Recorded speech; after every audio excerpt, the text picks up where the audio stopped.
అపోస్తలుల కార్యములు 5వ అధ్యాయము 1వ వచనం నుంచి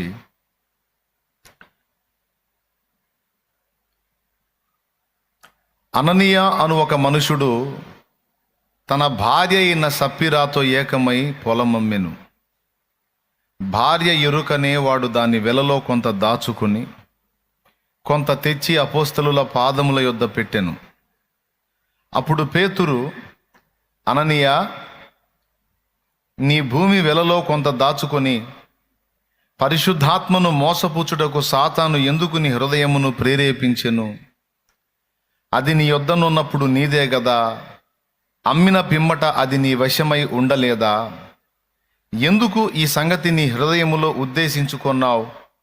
నీవు మనుషులతో కాదు దేవునితోనే అబద్ధమాడితివని వానితో చెప్పెను. అననీయ ఈ మాటలు వినుచూనే పడి ప్రాణము విడువగా వినిన వారికి అందరికీ మిగుల భయము కలిగెను. అప్పుడు పడుచువారు లేచి వానిని బట్టతో చుట్టి మూసుకొని పోయి పాతిపెట్టిరి. చిన్న మాట ప్రార్థన చేసుకుని దేవుని వాక్యపు నడిపింపు కోరుకుందాం రండి. ప్రేమ కలిగిన మా మహాపరిశుద్ధ తండ్రి, ఘనుడవగు దేవా, నీకు స్తోత్రము స్తోత్రము స్తోత్రము స్తోత్రము స్తోత్రము నాయన. నీ దయాపూర్వక సంకల్పాన్ని బట్టి రాత్రి వేళ మా మధ్య సంచరించి మమ్మల్ని నా ప్రభు అనేక విషయాల్లో హెచ్చరించారు. మీకు స్తోత్రము. మరొక పర్యాయము ఈ పగటి వేళ కూడా నీ పాదాల చెంతకు వచ్చిన నీ బిడ్డలందరినీ దర్శించండి. నీ దాసుడు బలహీనుడు, బలమే మాత్రము లేనివాడు, ప్రభు వట్టివాడు. నీ దాసుని నీ బలము యేసు ప్రశస్త నామమున ప్రార్థించి స్తుతించి వేడుచున్నాము తండ్రి. ఆమేన్, ఆమేన్, ఆమేన్. ప్రభునందు ప్రియులారా, ఈ శుభవేళ దేవుని కృపను బట్టి మరొక మంచి అంశాన్ని మీ దృష్టిలోనికి తీసుకొచ్చి ముగించాలనుకుంటున్నాను. పరిశుద్ధాత్మ ప్రేరణలో మనం తెలిసి కలిగి ఉండే పాపం, కొంతమంది తెలిసి తెలియక కలిగి ఉండేటువంటి పాపం ఒకటి మనల్ని వెంటాడుతూ ఉంటుంది. ఆ పాపాన్ని గురించి కొంచెం మీకు వివరించి నేను ముందుకెళ్తాను, ఆ ముగింపులోకి వెళ్ళిపోతాను. పాపం రాత్రంతా మీరు ప్రార్థనలో గడిపుంటారు. రాత్రి చాలా సమయం మరి నేను వాక్యం కూడా అందించాను.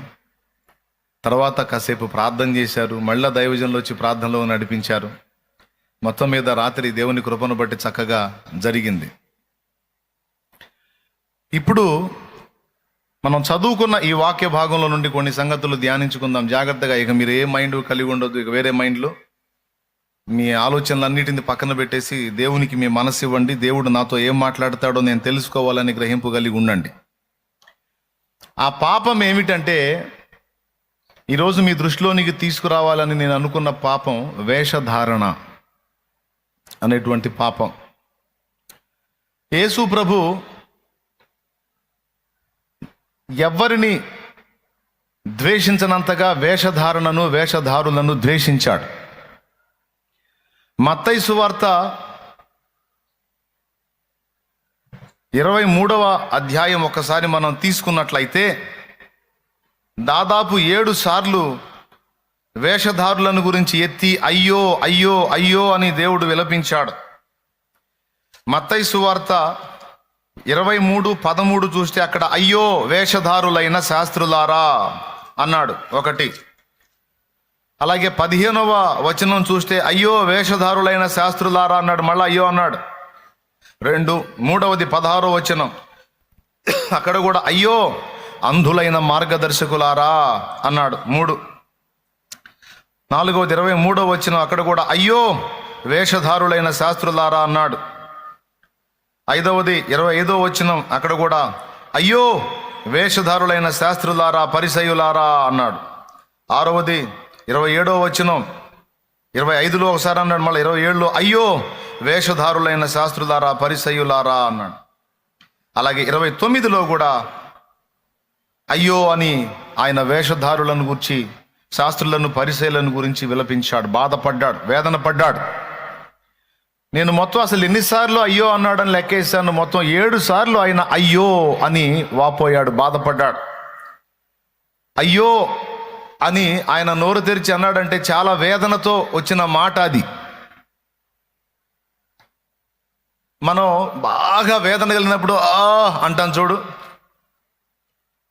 దాన్ని అందులో అయ్యో అని రాశారు. అసలు మొత్తం ఎన్నిసార్లు అన్నాడంటే 7 సార్లు అన్నాడు. 7 సంపూర్ణతకు గుర్తు. బైబిల్లో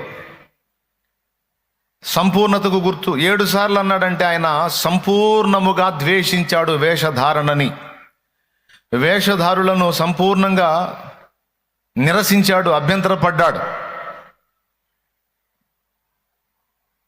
వాళ్ళు శాస్త్రులు, పరిసయ్యులు, వాళ్ళని గురించి అసలు ఎన్ని రకాలుగా మాట్లాడాడో ఈ 7 పాయింట్స్ మీరు ఇంటికి వెళ్ళి ధ్యానం చేస్తే కాస్తో కూస్తో వాక్యావగాహన కలిగిన వాళ్ళు కనుక మీకు ఇట్టే అర్థమైపోతుంది. ఎందుకు ఇంతగా బాధపడ్డాడంటే ఆయనకి నచ్చనటువంటి విషయాలలో చాలా ప్రాముఖ్యమైనది, బాగా గుర్తుపెట్టుకోవాల్సింది వేషధారణ, హిపోక్రసీ. దాన్ని ఒప్పుకోడు. మీరు సంఘ ఆరంభములో దేవుని తీర్పు జరిగినప్పుడు, దేవుని కోపం వచ్చినప్పుడు మొట్టమొదట దేని మీద వచ్చిందో తెలుసా? వేషధారణ మీదే వచ్చింది. దేని మీద వచ్చింది? వేషధారణ మీదే వచ్చింది. ఆ వేషధారణను కనపరిచిన వ్యక్తులు అననీయ, సప్పీరా. అప్పటి రోజుల్లో సంఘము ప్రజ్వలిస్తుంది, మండుతుంది. సంఘము ఆరంభ దశలో ఉంది, చాలా తీవ్రంగా మండుతున్న దశలో సంఘమంతా కలిసి ఎవరి కుటుంబం వాళ్ళదే అన్నట్టు లేరు. సంఘం అంతా కలిసి ఒక్కటే కుటుంబం అన్నట్టు బ్రతికారు. ఆ కుటుంబానికి పెద్దలు లేక నాయకులు, అపోస్తలులు. ఎంత పెద్ద సంఘము అయినా అంతా కలిసి ఒక్కటే కుటుంబం. ఈరోజు మన సంఘం కూడా ఆయా ఊళ్ళ నుంచి, ఆయా గ్రామాల నుంచి, పట్టణాల నుంచి, ప్రాంతాల నుంచి మనందరం వచ్చి ఇక్కడ కూర్చున్నాం. మనమందరము ప్రభు యొక్క శరీర రక్తములు, ఆ ఒకటే రొట్టెలో, ఆ ఒకటే రక్తములో పాలివారమై, ఆ ఒకటే శరీరములో ఒకటే రక్తములో పాలివారమయ్యాం. మనమందరము కలిసి చేతులెత్తి ఆ ఒకనిని ఆరాధించాం. మనమందరము ఆ ఒకని పిల్లలమై ఉన్నాం, సంతతి అయి ఉన్నాం. దేవుడు మనల్ని ఆశీర్వదించాలనుకున్నప్పుడు, దేవుడు మనల్ని వర్ధిల్ల చేయాలనుకున్నప్పుడు, దేవుడు మనల్ని బట్టి సంతోషపడాలనుకున్నప్పుడు, దేవుడు మనకు రెండంతలుగా మేలు చేయాలనుకున్నప్పుడు, దేవుడు ముందు మనలో అవరోధంగా ఉన్న దుర్లక్షణాలు ఏమిటో, అవలక్షణాలు ఏంటో వెతుక్కుంటాడు. దేవుడు మనల్ని ఆశీర్వదించాలనుకున్నప్పుడు, రెండంతలుగా మేలు చేయాలనుకున్నప్పుడు, తన పాత్రలుగా వాడుకోవాలనుకున్నప్పుడు, వర్ధిల్ల చేయాలనుకున్నప్పుడు, మనకు అనేక ఆత్మల్ని ఇవ్వాలనుకున్నప్పుడు, మనల్ని తన పాత్రలుగా వాడుకోవాలనుకున్నప్పుడు దేవుడు ముందు చేసే పని ఏంటో తెలుసా? శుద్ధీకరణ. ఆయన పరిశుద్ధపరచుకుంటాడు, పవిత్రపరచుకుంటాడు. మీరైనా అంతే. ఏ పాత్రనైనా మీరు వాడుకోవాలి అనుకుంటే ముందు దాన్ని నీళ్ల యొద్దకు తీసుకెళ్ళి కడుక్కుంటారు. ఫస్ట్ కడగడానికి ముందు దాన్ని అది ఎలా ఉందో చూస్తారు. చూసి ఎక్కడ దాన్ని మురికి ఉందో, మాలిన్యం ఉందో, అది బయట ఉందో లోపల ఉందో వెతుక్కొని, బయట లోపల కడుక్కొని తీసుకెళ్ళి అందులో రైస్ పోస్తారో, పప్పు పోస్తారో, ఏది వేస్తారో వేసి వాడకానికి మొదలు పెడతారు. కనీసం తాగే నీళ్లకు వాడే పాత్రతో సహా వాడకానికి ముందు శుభ్రపరచుట అనే ప్రక్రియ అనేది జరిగిద్ది. అలాగే దేవుడిని దగ్గరకు వచ్చి మనం, దేవా నన్ను దీవించు, దేవా నన్ను ఆశీర్వదించు, దేవా నాకు రెండంతల మేలు చెయ్యి, దేవా నేను ఈ విధంగా ఉన్నాను, దేవా నేను ఆ విధంగా ఉన్నాను, దేవా నేను ఈ శ్రమలో. ఓకే, తప్పులేదు, నువ్వు దేవుణ్ణి అడగాలి. ఎందుకంటే ఆయనే చెప్పాడు. యాకోబు రాసిన పత్రిక 5వ అధ్యాయము 13వ వచనం నుంచి కిందికి చదివితే, మీలో ఎవరికైనాను సంతోషము కలిగిన అతడు కీర్తన పాడవలెను, మీలో ఎవరికైనాను శ్రమ సంభవించినా అతడు ప్రార్థన చెయ్యవలెను అని. Praise the lord. మనం దేవుని పాదాల దగ్గరికి రావచ్చు. శ్రమను బట్టి, సమస్యను బట్టి, బాధను బట్టి, వేదనను బట్టి, లేమిని బట్టి, కొదువను బట్టి, కొరతను బట్టి, రోగాన్ని బట్టి, అప్పును బట్టి, ఆత్మీయ ఇబ్బందులను బట్టి, భౌతిక ఇబ్బందులను బట్టి దేవుని వద్దకు రావచ్చు, దేవునికి మొర్ర పెట్టవచ్చు. దేవునికి స్తోత్రం చెప్పండి ఒకసారి గట్టిగా, ఇంకోసారి చెప్పండి. తప్పు లేదు, మొర్ర పెట్టవచ్చు దేవుని పాదాల దగ్గరికి. కాకపోతే ఇంకెక్కడికి పోతాం? మన ఆర్తధ్వని విని మన హృదయ స్థితిగతులు నెరిగి మనకు సహాయం ఇచ్చే కనికర సంపన్నుడు దేవుడే. కనుక దేవుని దగ్గరికి రావటం, దేవునికి మొర్ర పెట్టడం ఎంత మాత్రం తప్పు కాదు. కానీ దేవుడు తన కార్యాలు మన విషయంలో చేయబూనుకున్నప్పుడు అత్యవసరంగా దేవుడు ఒక పని చేస్తాడు. దాని పేరే శుద్ధీకరణ. ఏమిటది? శుద్ధీకరణ. పరిశుద్ధపరుచుకుంటాడు. మలిన పాత్రలను ఆ మాలిన్యంతోనే వాడుకోడు. దీనికి మీకు చక్కని తార్కాణం కావాలంటే యెషయాని దేవుడు పిలవడానికి ముందు యెషయాని పవిత్రపరిచినట్టు యెషయా గ్రంథము 6వ అధ్యాయంలో రాయబడి ఉంది. యెషయా గ్రంథం 6వ అధ్యాయం 1వ వచనం నుంచి చూస్తే, అత్యున్నత సింహాసనమందు ఆసీనుడై ఉన్న ప్రభువుని యెషయా దర్శనమందు తేటగా చూశాడు. దేవుని ప్రత్యక్షత యెషయాకు కలిగింది. ఆయన అత్యున్నత సింహాసనం మీద ఆసీనుడై ఉన్నాడు. దేవాలయం మీద ఆ దర్శనం కనపడుతుంది. ఆయన అంగి అంచులు ఎలా ఉన్నాయంటే దేవాలయాన్ని కప్పేసినాయి, అంత భారీగా ఉన్నాడు. అలాంటి స్థితిలో ఆ దర్శనం చూశాడు. అసలు ఈ దర్శనం నాకు ఎందుకు కలిగించాడు దేవుడు అని, అసలు ఈ దర్శనం ఎందుకు వచ్చింది అని ఆలోచించలా. దర్శనం ఎప్పుడైతే కలిగిందో, దేవుని ప్రత్యక్షత ఎప్పుడైతే కలిగిందో, అప్పుడు వెంటనే యెషయాలో నుండి ఒక ఆర్తధ్వని బయలుదేరింది. ఏమన్నా తెలుసా? అయ్యో అయ్యో, నేను అపవిత్రమైన పెదవులు కలవాడను అని ఎలుగెత్తి కేకేశాడు. చూడండి ఏమన్నాడు? అయ్యో, నేను నశించి తిని, రాజును సైన్యములకు అధిపతియునగు యెహోవాను నేను కన్నులారా చూచితిననుకొంటిని.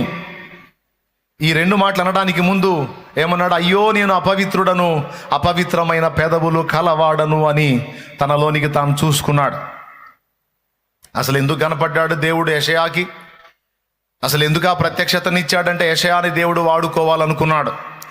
ఈ యెషయాని దేవుడు ఒక పనికి పంపాలనుకున్నాడు.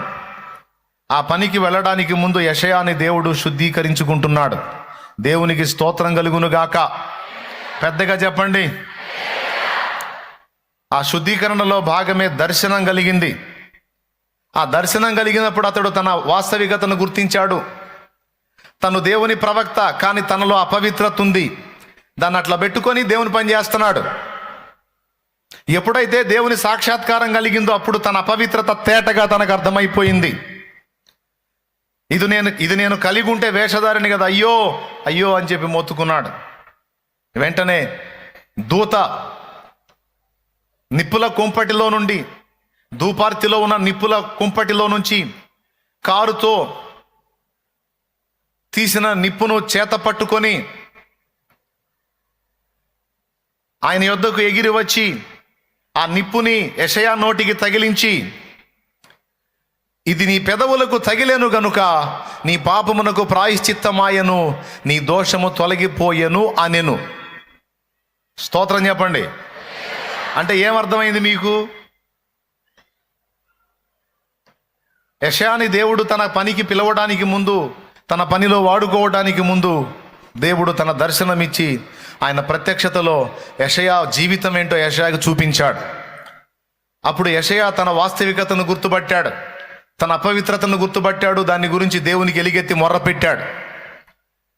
ఆ తరువాత దేవుడు నిప్పును తీసుకొచ్చి పెదవులకు తగిలించి శుద్ధీకరణ జరిగింది అని చెప్పిన తరువాత మీరు 8వ వచనం చూడగలిగితే, మా నిమిత్తము ఎవడు పోవును, చూడండి, నేను ఎవని పంపేదను, మా నిమిత్తము ఎవడు పోవునని ప్రభువు సెలవీయగా వింటిని. అంతటా నేను చిత్తగించుము, నేనున్నాను, నన్ను పంపుమనగా దేవుడు ఆయన పంపాడు. దేవునికి స్తోత్రం. చూడండి, యెషయాని దేవుడు తన పనికి పంపటానికి ముందు ఏం జరిగింది? యెషయాకు దర్శనం కలిగింది. దర్శనం కలిగిన తర్వాత ఏం జరిగింది? శుద్ధీకరణ జరిగింది. నంబర్ 1 దర్శనం, నంబర్ 2 శుద్ధీకరణ, నంబర్ 3 దేవుని పాత్రగా వాడబడే ధన్యకరమైన జీవితానుభవం. చాలా సున్నితంగా కొడుతున్నారు, జాగ్రత్త, దెబ్బలు తగులుతాయి.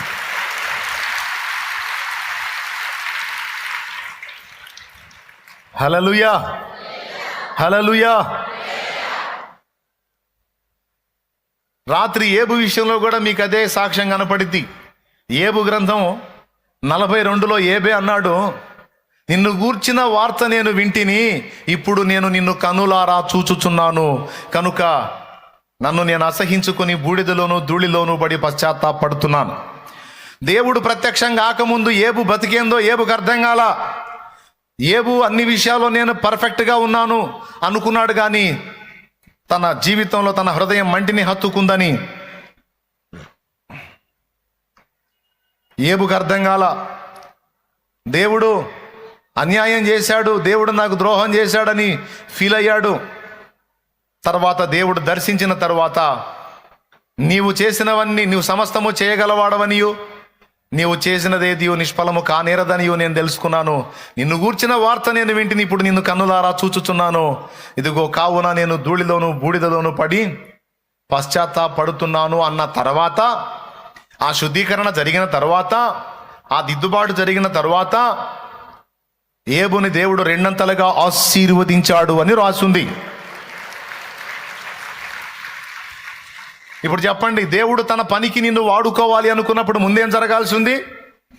శుద్ధీకరణ జరగాల్సి ఉంది. దేవుడు రెండంతలుగా నిన్ను నన్ను దీవించాలనుకున్నప్పుడు ఏం జరగాల్సి ఉంది? పెద్దగా చెప్పండి. శుద్ధీకరణ. ఎవరికి శుద్ధీకరణ? దేవుడిగా మనకా? మనకే శుద్ధీకరణ జరగవలసి ఉంది.